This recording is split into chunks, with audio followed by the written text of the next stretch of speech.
बांधाच्या कारणावरून आरोपींनी चुलती व पुतणीला शिवीगाळ करून काठीने मारहाण केली.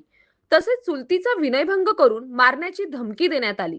ही घटना राहुरी तालुक्यातील ब्राह्मणी परिसरात दिनांक 23 एप्रिल रोजी सायंकाळी घडली. या घटनेतील एक 35 वर्षीय महिला व तिची पुतणी अशा दोघी दिनांक 23 एप्रिल 2026 रोजी सायंकाळी 5 वाजेच्या सुमारास शेतामध्ये घास कापत असताना तेथे शेतीच्या बांधावर आरोपी आले. त्यांनी पाण्याच्या दंडात दगड टाकले व मला म्हणाले की हा बांध माझा आहे असे म्हणून पीडित महिलेला शिवीगाळ करत जवळ ओढून लोटून दिले. तसेच लज्जा उत्पन्न होईल असे कृत्य केले. त्यानंतर पीडित महिलेच्या गळ्यातील 1.5 तोळे वजनाचे गंठण बळजबरीने तोडून घेतले.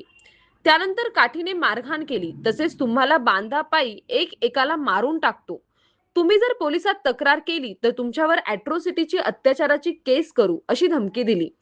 घटनेनंतर पीडित महिलेने राहुरी पोलीस ठाण्यात दिलेल्या फिर्यादीवरून आरोपी मारिया उर्फ राणी गोरख उर्फ साहेबराव साठे, गोरख उर्फ साहेबराव कारभारी साठे, कारभारी गोपीनाथ साठे, सर्व राहणार ब्राह्मणी तालुका राहुरी या 3 जणांवर विनयभंग, मारहाण व धमकी दिल्याचा गुन्हा दाखल करण्यात आला.